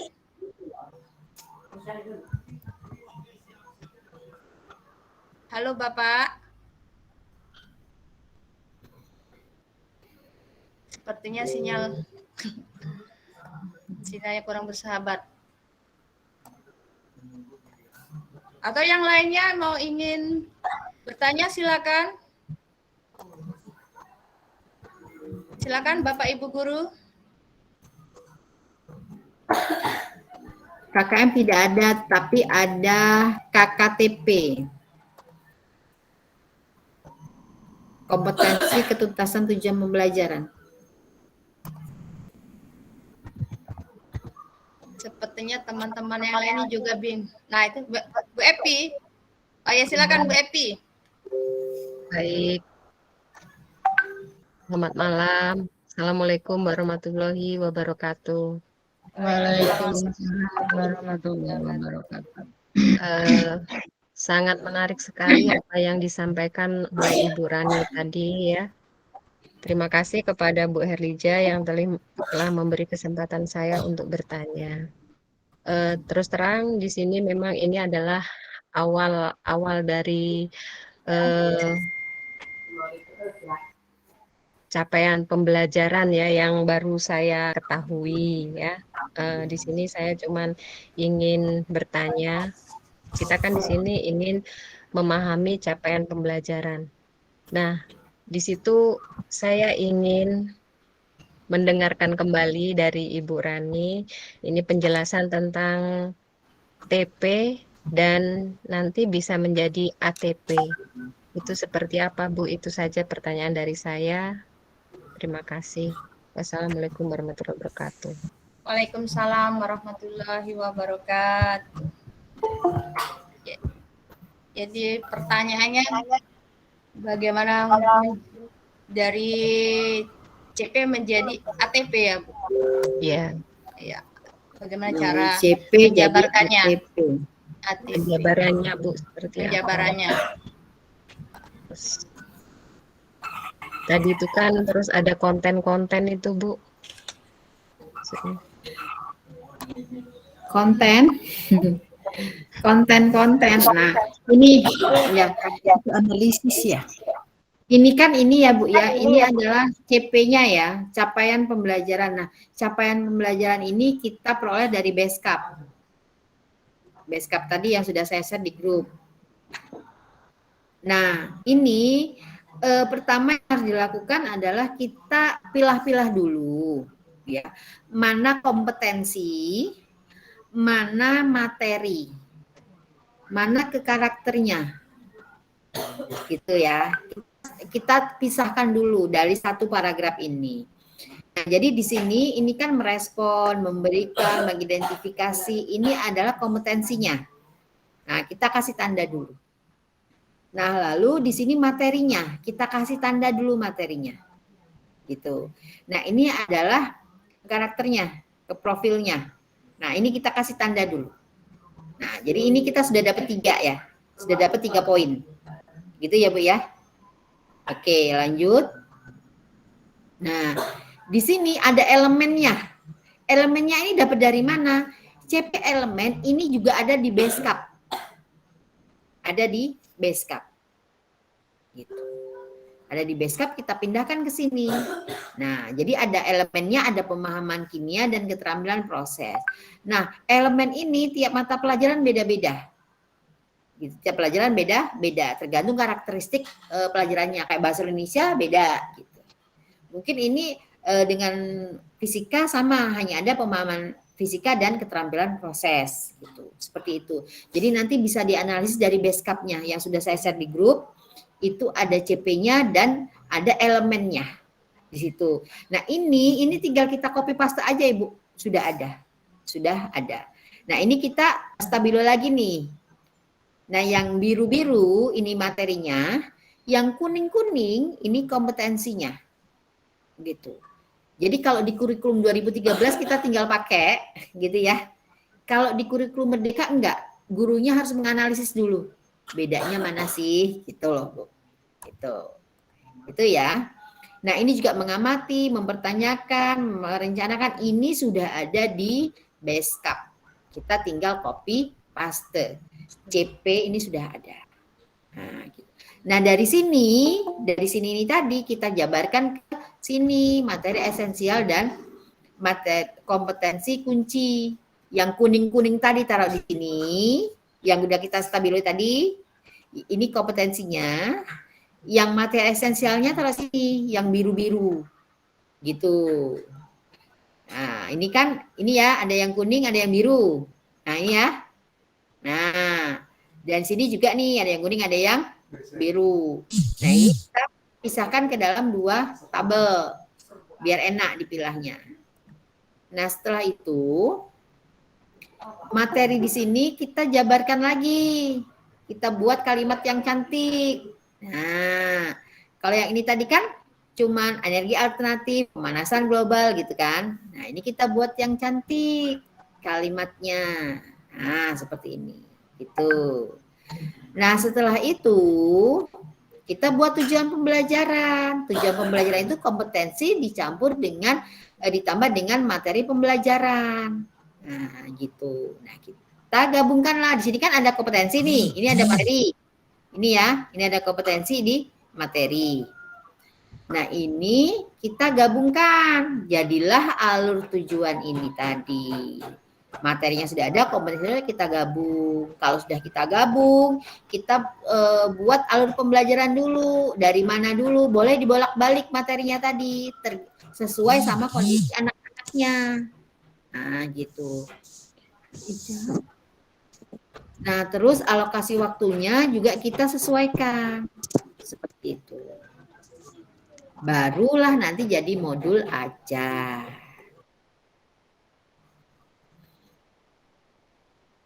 Terima kasih, Bu. Sangat membantu sekali. Nanti perlu belajar khusus ya. Iya, perlu BIMTEK itu, Mbak. Ya, keren. Ajarannya sangat menarik sekali. Bagaimana yang lain? Yang lain ini pada bingung mau nanya apa karena masih belum paham atau sudah paham. Ini Bu Rani mau berbagi ya. Ini sudah termasuk, saya sebenarnya ngajar juga di kelas, tapi kelas 12 ya. Kalau kelas 12 kan belum merdeka, bukan pakai kurikulum Merdeka Belajar ya kita ya. Masih kurikulum. Tapi bisa menerapkan prinsip-prinsip Merdeka Belajar. Iya, jadi saya tuh memakai anak itu kalau dari hasil dia belajar itu saya buat ada hasilnya mereka itu misalkan saya mengajar listrik. Nah, mereka itu membuat karya praktikum gitu. Nah, dari situ hasilnya nanti dibuat poster, bisa juga mereka ditampilkan di media sosial gitu, misalkan berupa TikTok. Nah, seperti itu. Jadi dari situ anak itu senang gitu. Senang, gembira melakukannya. Jadi pembelajarannya itu tidak monoton, kita menjelaskan saja, tetapi di situ anak juga bekerja. Gitu kalau di pembelajaran fisika saya. Bagus itu, Mbak. Menarik. Anak kan memang hobi TikTok. Anak kita kan semuanya hobi TikTok. Nah, tapi yang belum saya ini, tapi sudah saya ini ya mulai mau ini kan itu yang kata Bu Rani tadi, kita simpan di Google Slide atau Google Doc. Jadi nanti share ke anak-anak linknya, terus anaknya ngumpulnya ke situ, gitu ya Bu ya? Dari hasil-hasil itu. Ada satu lagi petanya itu dari Ibu Meriati. Halo Ibu.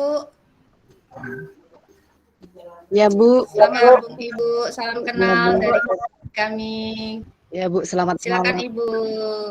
Baik Bu, kebetulan saya sudah terlambat tadi Bu masuk karena pas buka-buka ini Bu tadi Merdeka Belajar.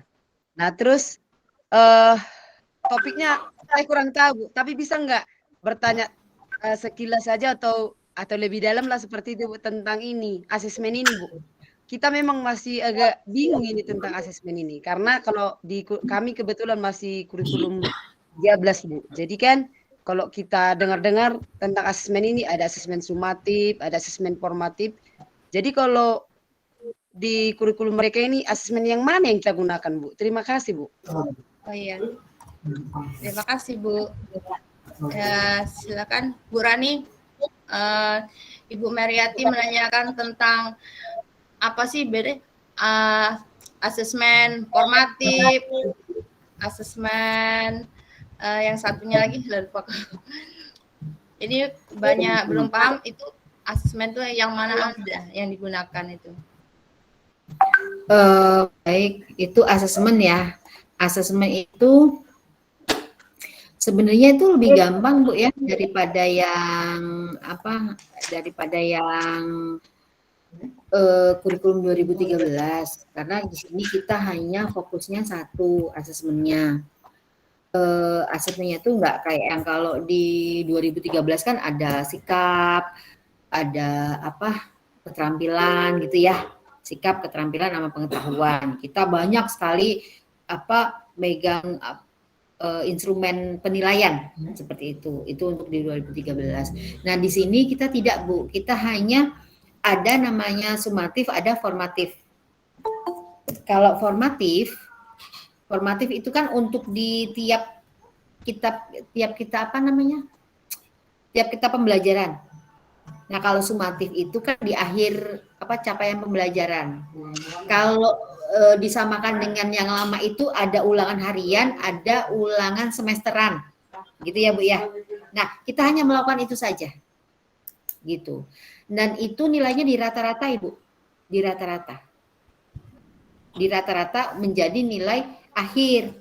Tetapi kita harus tahu mana dia nilai tertinggi dan nilai terendah di capaian pembelajarannya, di tujuan pembelajarannya, gitu Bu. Jadi gini, jadi si Ani dia seandainya belajar pelajaran A, dia mencapai 3 tujuan pembelajaran Bu ya. Tujuan pembelajaran 1, 2, dan 3. Tujuan pembelajaran 1 dia dapat 80, yang kedua 50, yang ketiga 70. Itu Bu ya.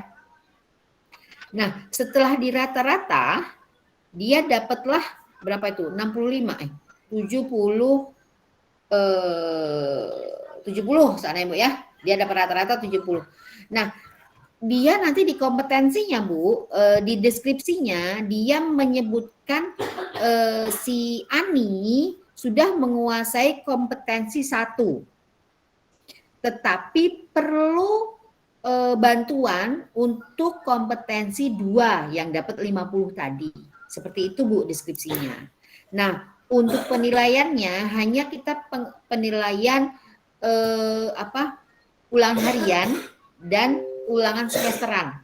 Seperti itu Bu. Jadi tidak seperti kurikulum 2013 yang ada penilaian keterampilan, penilaian sikap, penilaian pengetahuan, itu tidak lagi. Hanya ada satu aja penilaiannya. Nah, untuk penilaian sikap segala macam kan sudah ada di proyek Ibu. Nah, seperti itu. Bagaimana Bu Meriati?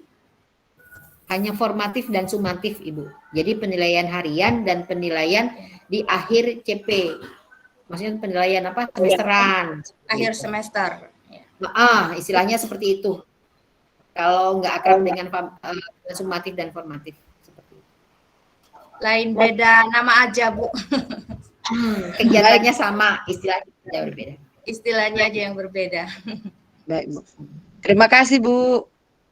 Sama-sama Ibu Meriati. Oke. Sepertinya sudah habis. Saya bisa sedikit lagi Bu. Oh iya, silakan Bu Selamat Sule. Ada saya mencoba-coba kira-kira, ya maaf kalau salah, tapi saya pikir mudah-mudahan Ibu Rani memperbaiki. Saya mencoba seperti mungkin dikatakan menganalisis capaian pembelajaran. Saya mencobanya di dalam membuat tabel. Ini tuh share screen. Ya, silakan Ibu share screen. Bisa Ibu? Saya coba dulu kalau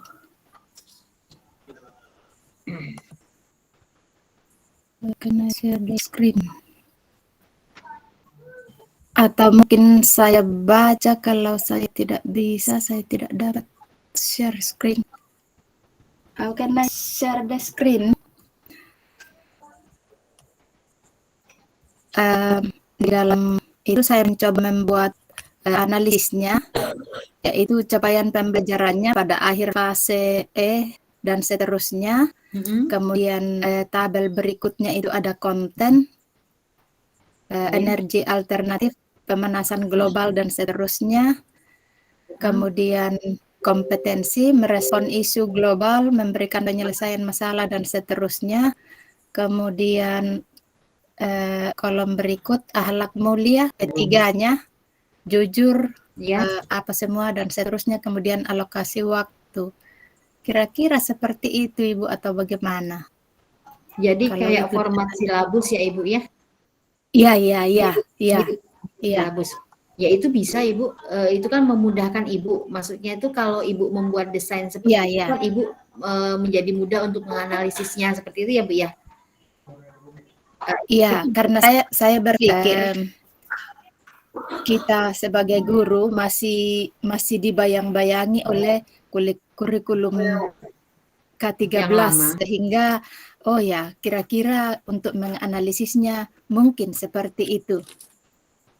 Tapi sebetulnya kalau saya lihat, kalau sudah seperti itu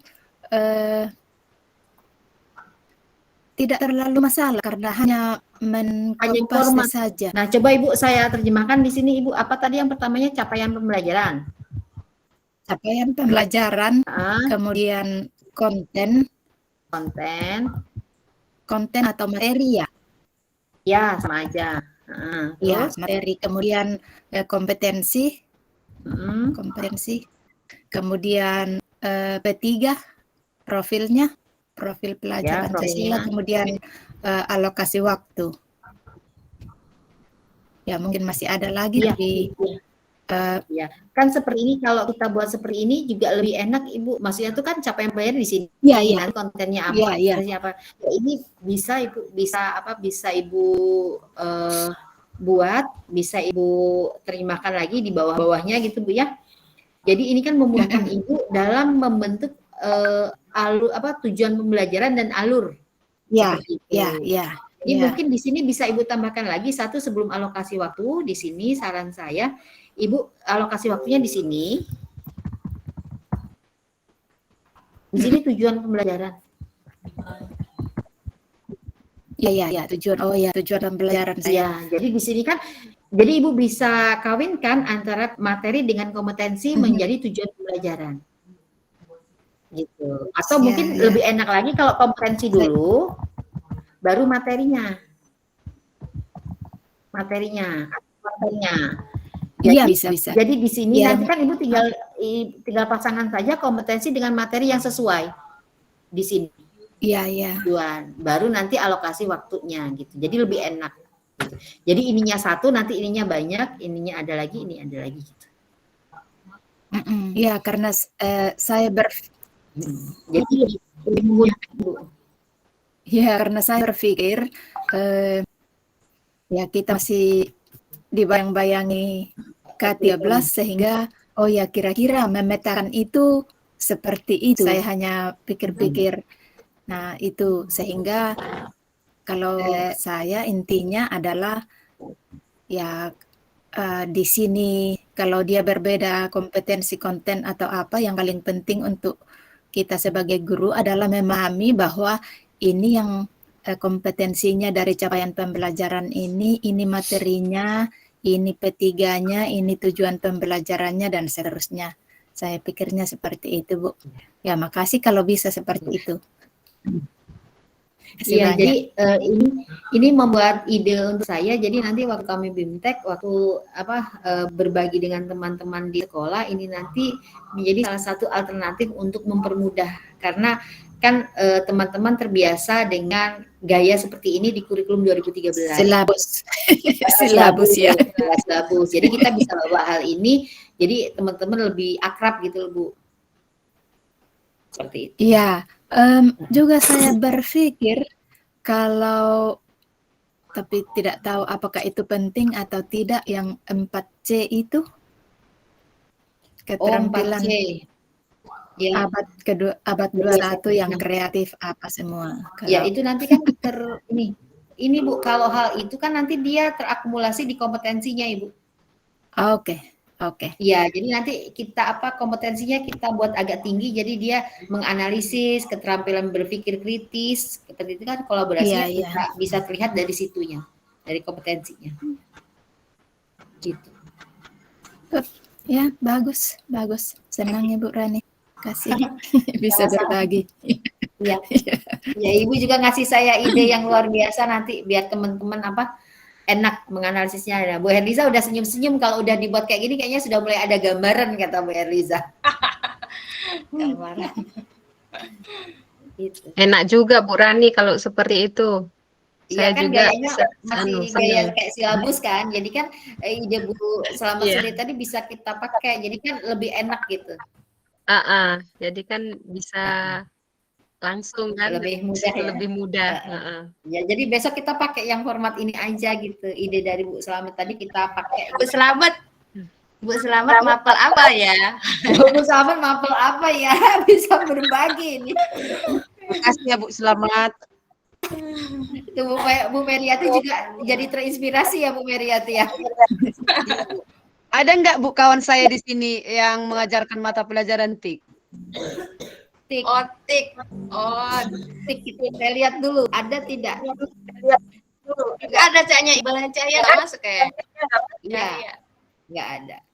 Nggak ada nggak ya. masuk. Ya. Nggak Kalau di ada. tempat kami Bu, tik itu di semester awal, di bulan-bulan awal itu kami paksa itu gurunya itu untuk mengajari anak-anak buat Google Site. Oh ya Bu ya. Iya, untuk Kebetulan kami masih ini, jadi belum bisa membuat- diimplementasikan. Oh iya. Jadi abis itu baru mereka ngajari sesuai dengan CP-nya gitu. Jadi kami paksa sedikit agar ini Bu waktu laporan project kan pakai ini. Pakai Google Site gitu. Jadi anak-anak sudah pandai. Gitu. Ya, kalau saya di SMP Ibu. Di apa Ibu? SMP. Oh di SMP. Saya di SMP ya. Nah, di SMP berarti hanya satu fase ya, hanya fase D. Iya, iya, satu fase saja.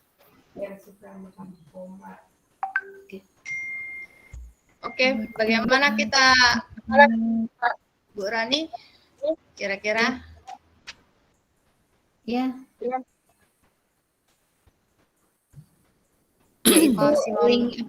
Link materi sudah saya share di grup chat dan daftar hadir juga sudah saya share di grup chat. Chat kita ya Bu. Ada grup Ada. Yaitu di chat di Ada di bawah sekali Bu.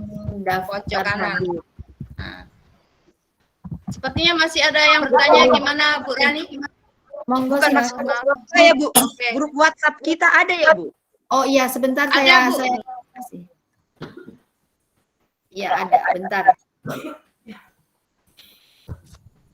Monggo. Oh, silakan Bu Sumitra Dahlia kalau ingin bertanya. Ya, terima kasih banyak ya, Bu. Oh, Iya, Bapak ya. Bapak. Maaf, Pak. Pokoknya itu tuh, Bu.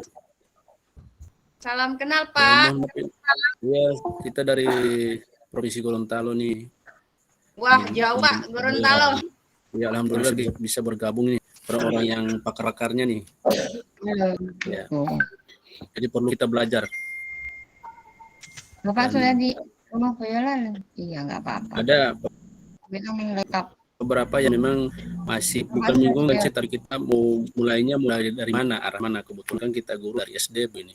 Dan Oh, dari SD. kemarin kita masih memilih mandiri belajar. Belajar. Iya, belajar yang awalnya itu tuh. Nah, kita masih belajar, kemarin kita masih diarahkan dulu menuntaskan IKM-nya dulu. Belum ada pemberian materi-materi yang di luar dari itu. Kita baru menyelesaikan dulu dari Dinas Pendidikan, harus menyelesaikan dulu IKM, terutama mandiri itu, pelatihan mandiri. Nah, sementara kita sudah memasuk 2 bulan tahun ajaran baru ini 2022-2023, sementara kita masih hanya menyelesaikan IKM-nya saja. Nah, menjadi pertanyaan kita ini, Bu. Nah, kita dari guru SD ini dari mandiri belajar ini sebenarnya mulai dari mana kita harus membuat perangkatnya atau apa, mulai dari ATP-nya atau dari mana, itu yang masih kita bingung. Kemudian itu yang pertama. Yang kedua, apakah sih pengaruhnya ketika guru-guru atau kita sebagai guru di satu satuan pendidikan tidak menyelesaikan IKM-nya itu, apa pengaruhnya buat sekolah itu? Mungkin hanya ini dulu sementara yang bisa saya sampaikan. Mungkin saya terima kasih, Bu, atas kesempatan ini. Saya sangat bersyukur kita dari Provinsi Gorontalo dan sangat jauh dari Gorontalo Utara bisa bergabung dengan ibu-ibu dan bapak-bapak yang memiliki potensi sangat luar biasa. Terima kasih, Bu. Assalamualaikum warahmatullahi wabarakatuh. Waalaikumsalam warahmatullahi wabarakatuh. Terima kasih Pak Sumitra sudah dari Gorontalo. Silakan Bu Rani. Ini ada 2 pertanyaan tadi. Yang pertama itu dari mandiri belajar itu mulai dari mana? Kira-kira apa yang harus dikerjakan duluan maksudnya tuh. Kemudian apa sih pengaruhnya jika kita tidak menyelesaikan IKM tersebut? Apa pengaruhnya buat sekolah gitu? Ya. Oke, begini ya. Kalau IKM itu implementasi kurikulum merdeka itu ada 3 level. Pertama IKM mandiri belajar, berubah, dan mandiri. Kalau untuk belajar, sekolah tersebut masih menggunakan kurikulum 2013. Struktur semua 2013, tidak ada yang berubah. Hanya menerapkan hal-hal yang bisa diterapkan atau prinsip dasar dari kurikulum merdeka pada pembelajaran kurikulum 2013-nya. Yang kedua, IKM berubah. Kalau berubah, dia pakai kurikulum merdeka, tetapi menggunakan perangkat ajar yang disiapkan pemerintah.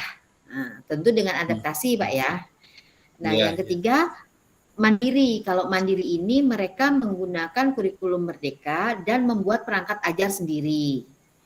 Nah, jadi kalau untuk sekolah IKM-nya belajar, maka tetap menggunakan perangkat 2013, strukturnya 2013, semuanya 2013. Hanya, ada hanyanya, Pak. Bapak boleh menerapkan prinsip kurikulum merdeka pada proses pembelajaran Bapak. Contohnya, pembelajaran berdiferensiasi, Pak. Gitu. Jadi Bapak sudah boleh melakukan asesmen seperti itu, belajar melakukan asesmen. Jadi mulai Bapak memvariasikan materi ajar atau produk atau mungkin di kontennya untuk anak yang berbeda-beda, pastikan Pak, ada anak visual, auditori, kinestetik seperti itu. Itu yang bisa Bapak lakukan di IKM belajar. Dan untuk saat ini Pak, yang untuk perangkat ajarnya masih menggunakan perangkat ajar 2013, tapi bisa dimodifikasi pada RPP berdiferensiasinya. Jadi untuk medianya Bapak menyiapkan 3 jenis media, atau di produknya mungkin siswa boleh memilih dia mau buat tugas dalam bentuk apa, seperti itu Pak. Itu untuk yang perangkat pembelajarannya. Nah, untuk IKM mungkin maksud Bapak itu PMM Pak ya, di pelatihan mandiri, platform Merdeka Mengajar, di bagian pelatihan mandiri. Nah itu Pak, untuk sekolah-sekolah yang terdaftar di IKM, itu aktivitas gurunya di PMM itu diawasi Pak. Karena pemerintah untuk saat ini itu kan tidak menggunakan lagi sistem yang lama, di mana mereka mengundang beberapa guru untuk menjadi narasumber, tutor, instruktur lah. Kalau dulu kan ada instruktur kabupaten, instruktur nasional. Nah, sekarang tidak ada. Pemerintah memberikan materi hanya lewat PMM dan komunitas.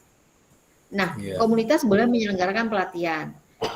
dan guru belajar mandiri melalui PMM. Nah, untuk itu pemerintah melakukan monitoring guru-guru mana saja yang sudah belajar di PMM, mana yang belum.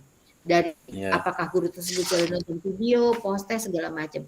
Jadi untuk saat ini Pak, pemerintah tidak secara gamblang menyebutkan bahwa kalau tidak mengerjakan PMM nanti A, B, C, tidak. Tapi kalau saya mendengar Pak, masuk PMM kan pakai akun belajar Pak ya? Ya. Belajar.id. Akun belajar.id itu include dengan SIM PKB. SIM PKB itu bisa masuk ke Infogetika gitu loh Pak. Jadi kayaknya tuh kayak apa ya Pak ya, semua itu ada di dalam satu circle gitu Pak. Itu lagi kayak gitu. Tapi memang sampai sekarang belum ada sanksi tegas dari pemerintah menyatakan bahwa harus kerjakan ini, kalau tidak sepertinya tidak ada. Tetapi pengawasannya itu memang benar-benar ini Pak, apa namanya, detail gitu, sampai jumlah guru yang sudah menonton, mengerjakan post-test, mengunggah aksi nyata mereka. Ketahuan Pak, seperti itu. Ya. Bapak sudah sampai topik berapa Pak? Alhamdulillah sudah sampai topik 9 Bu. Kita rata-rata sudah topik 9. Luar biasa. Selamat COPBGT. Luar biasa Pak. Iya Bu. Tapi belum ada satupun karya nyata yang kita hasilkan Bu. Masih kita mau belajar lagi. Iya. Tapi Bapak udah unggah aksi nyata Pak? Belum Mbak. Baru sampai post-test ya Pak ya? Iya. Kita masih mau belajar itu dulu. Bapak boleh Pak. Bapak boleh udah aksi nyata untuk topik 1 dan 2. Mungkin bisa Bapak sharing dengan teman-teman di sekolah buat forum diskusi, Bapak foto. Nanti Bapak minta refleksi dari teman-teman setelah Bapak melakukan forum diskusi dalam satu PDF, Bapak upload ke aksi nyata, itu bisa. Seperti itu. Yang sama kita di sekolah pendidikan Ibu. Oh iya. Betul. Iya. Jadi waktu istirahat ngumpul-ngumpul gitu kan Pak, sambil bercerita, sambil kita menikmati kudapan, nanti difoto, didokumentasikan, terus minta refleksi teman-teman, gimana setelah kita berdiskusi. Oh ternyata saya tambah paham gini, ditulis di satu PDF itu bisa Pak. Oh iya. Malah kalau teman-teman itu untuk yang kurikulum merdeka itu Pak, mereka buat ringkasan materi dalam PPT, terus di-share ke grup grup WA itu Pak. Nah nanti teman-teman kan saling mengomentari, nah itu dimasukkan itu Pak. Bisa seperti itu. Oh iya. Jadi lebih sederhana. Ya. Begitu. Bagaimana Pak Sumitra? Alhamdulillah kita sudah mulai paham ini Bu. Sudah mulai paham. Alhamdulillah. Karena pakarnya ini Pak yang ngomong. Iya, makanya kita mau belajar banyak Bu. Oke, terima kasih Bapak. Iya. Bu Daryatun mau tanya lagi. Saya tadi saya mendengar bahwa Bapak Sumitro tadi bilang topik kita sudah sampai mana Pak? Kebetulan Bapak sudah sampai 9. Tapi saya melihat topik yang di pelatihan mandiri itu sampai 8. Apa mungkin saya yang nggak tahu atau gimana? Ibu Daryatun. Ibu Daryatun kan jenjangnya SMA. Pak Sumitro jenjangnya SD. Maka konten PMM-nya juga berbeda. Oh berbeda, ya. Berbeda. Saya pikir sama Bu Slamet yang SMP juga berbeda. Jadi itu kontennya berbeda sesuai dengan akun yang masuk, guru apa, guru SD, SMP, SMA disesuaikan dengan kebutuhan guru tersebut. Seperti itu. Iya. Oke. Yang sama itu kalau tidak salah hanya konten 1 dan 2. Ya, itu sama. Jadi konten ke bawahnya itu lebih ke kebutuhan. Beda. Terima kasih. Sama-sama. Beda jenjangnya dan beda juga daerahnya Bu. Kalau beda daerah juga beda itu Bapak. Beda jenjangnya mungkin. Oh iya. Tanya Bu Eliza. Ya, silakan Bu Epi. Ini Bu Rani ya, saya itu kan masih ada beberapa yang belum saya kerjakan. Ataukah itu ada batasnya gitu? Waktunya mengisikan di PPMN itu. PMM. PMM. Ya itu kan pemerintah tuh kemarin kasih deadline sampai akhir Juli. Ternyata lewat akhir Juli juga masih bisa dikerjakan, gitu kan? Nah, kalau saya melihatnya itu akan dibuka terus, Bu, karena kan itu konteksnya kita belajar. Iya. Nah, selagi kita masih proses IKM dan proses belajar, adaptasi. Ya, sebab saya jadi ada perubahan, beberapa itu akan lagi yang dibuka belum terus. selesai, Jadi Bu. Iya, kan Masih banyak kesempatan. tiap guru kan tiap orang itu kan cara belajarnya beda-beda. Waktu yang dibutuhkan juga berbeda-beda. Jadi ya santai aja, nggak apa-apa. Terima kasih. Kesibukan Mbak Epi juga beda. Terima kasih Bu Rani atas jawabannya. Iya, tapi Makin memberi semangat saya untuk terus belajar dan belajar. iya semangat itu Pak Sumitro udah semua sampai 9 kira Luar biasa. Yang Tiru Pak Sumitro. yang lakukan 9 Bu, bingung sebenarnya. Kemudian satu lagi Bu, bisa ditambahkan lagi Bu? Iya Ya, Pak. silakan Pak. Masalah komunitas ini Bu, apa ini untuk kita SD itu wajib membuat satu komunitas yang harus terdaftar di Kementerian atau hanya komunitas tidak terdaftar tapi itu diselenggarakan mungkin kita jadwalan setiap minggu atau mungkin 2 minggu begitu di sekolah begitu. Terima kasih Bu. Iya. Kalau komunitas belajar seperti komunitas kami ini kan didaftarkan Pak ya di PMM. Nah, Iya, ya. Komunitas Bapak juga Pak didaftarkan di PMM sehingga Bapak ada punya kesempatan untuk daring dan luring. Kalau luring itu kan bisa internet ya, komunitas internet. Iya. Nah, kalau ada jadwalnya kita bisa luring, kita bisa sharing seperti ini Pak. Jadi mungkin Bapak di sana, kami di sini, mungkin kita bisa sharing untuk hal-hal yang sama kondisinya. Jadi kita bisa adaptasi seperti Bu Slamet tadi kan sudah kasih ide yang bagus untuk kita semua. Bu Meriati juga seperti itu. Jadi itu keuntungannya seperti itu Pak kalau didaftarkan. Jadi kita bisa saling jangkauannya lebih luas dan mungkin berbaginya lebih banyak. Jadi ayo Pak didaftarkan. Gitu. Jadi nanti kalau Bapak ikut buat webinar nanti saya bisa ikut di webinar Bapak gitu. Kalau linknya disebarkan kita ikut juga.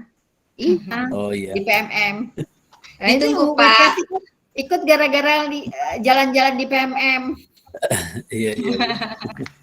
Insya Allah Bu. Semangat Bapak. Iya Bu.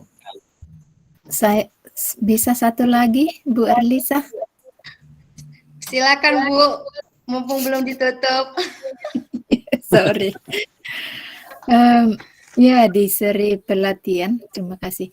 Di seri pelatihan mandiri, saya punya di situ disampaikan 17 sampai 22 hari diberi kesempatan untuk mengerjakan topik itu.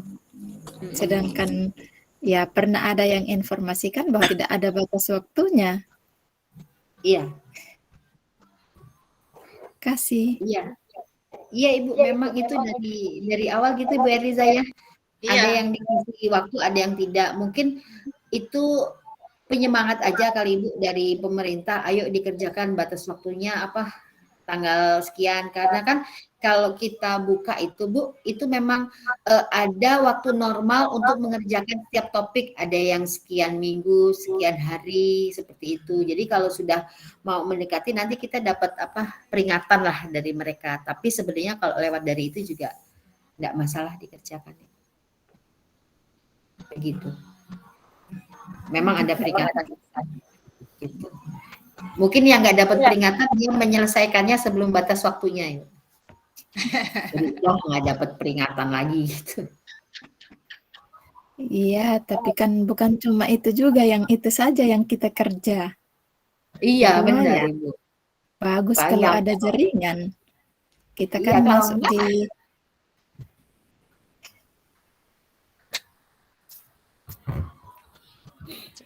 Sepertinya Oke. terputus. Makasih. Oh, Makasih. oh iya, Sama-sama Ibu. sama-sama Ibu. Gimana Mbak kira-kira Bu Rani? Oke. Kita sudahi malam ini. Sudah Foto sampai bersama di- dulu sebelum kita tutup kayaknya. Oke. Silakan Bu Riza kalau Bu, izin Bu bertanya Bu. iya silakan. Tadi kan Ibu bilang ada grup WhatsApp kita. Nggak dikirim Bu nomornya biar kami bisa bergabung. Itu sudah Iya, saya itu, kirim Bu. di grup chat. Saya kirim lagi ya Bu di grup chat ya. Iya, iya, mungkin udah terlalu jauh tadi Bu. Ya. Oh, masih perlu belajar ini, Bu. Nah itu grup chatnya Oh iya. ada plus daftar hadir. Itu ada grup chat dan daftar hadir. Nanti diusahakan bisa dapat sertifikat ya, Bu. Iya. Saya kerja sama, saya komunikasi dengan BGP dulu. Oke. Ayo semuanya on kamera. Maaf ini tempat gelap. Saya pakai baju Ayo rumah Mbak sih. Epi. Tangan kita semanda 2. Siapa yang moto ini? Mbak Epi ya? Aku ya yang moto ya. Foto lah Mbak. Aduh, banyak rumah yang kebuka. Bentar ya. Bentar. Enggak apa-apa, enggak. Saya pakai baju rumah saja soalnya. Ini masih siang di sini. Jam 3. Iya, masih jam 3 di sini. Baru mau jam 3. Jam 3 sore Jam Bu. 3 apa Ibu? 3 Iya. sore. Waduh, Iya. kami sudah malam Bu. Udah mau tidur ini Bu. Iya. Mau siang lagi. Iya, sebentar. Bedanya kan 6 jam. Oh 6 jam. 6 jam ya. Kalau tempat Pak Sumitra jam berapa? Udah Bu ya, foto 1, 2, 3. Sudah Bapak Ibu. Iya. Ya, saya lagi di Inggris jadi. Oh, di Inggris. Oh Di Inggris. Iya. Oke Bapak Ibu. Hah? Nggak kerasa? Itu Nggak kerasa. gaya semanda Ya. belum. Oh, gaya semada. Ayo, gaya Gaya semada. semada? Gimana? Gimana? Gini ya? Ayo Bapak Ibu, Ayo. on kamera. 2, 1, 2, 3. Dah. Oke. Udah Mbak Jalila. Bu Rani. 2 minggu yang seminggu atau 2 minggu yang akan datang materinya apa? Rencananya project, modul project. Oh, Oh, jadi iya. dari hasil dari capaian pembelajaran ini kita nanti hasilnya Oh, project ya. perangkatnya kan 2. Satu untuk apa?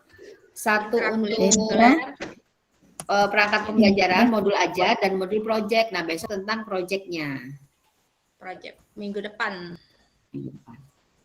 Oke.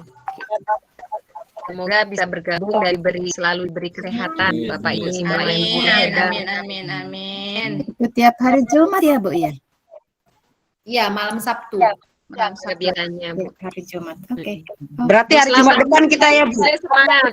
Iya, Jumat Sampai Jumat depan lagi. Bu. Jam 7 kan ketemu Bu. lagi kita ya. Bu. Iya. Iya, jam 7. Jam 7. Jam 7.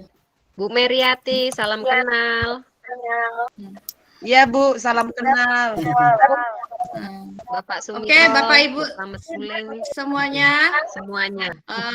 ternyata malam ini luar biasa dari malam-malam kemarin itu. Emang yang banyak yang ikut bergabung dari luar Semanda ya. Pak Suminto, Bu Meriati, Bu Sule, terima kasih sudah Bu Sule. bergabung. Terima kasih buat Bu Rani Nangsari yang sudah menjadi narasumber kita yang luar biasa. Terima kasih ilmunya. Terima kasih untuk Bapak Ibu Semanda dan semuanya. Alhamdulillah malam ini kita sudah menyelesaikan webinar kita. Semoga apa ilmu yang kita dapat pada malam hari ini dapat bermanfaat bagi kita semua. Amin. Alhamdulillah ya. Saya selaku moderator mohon maaf apabila ada kata-kata yang salah dan pada Allah saya mohon ampun. Wassalamualaikum warahmatullahi wabarakatuh. Waalaikumsalam Bye. warahmatullahi wabarakatuh.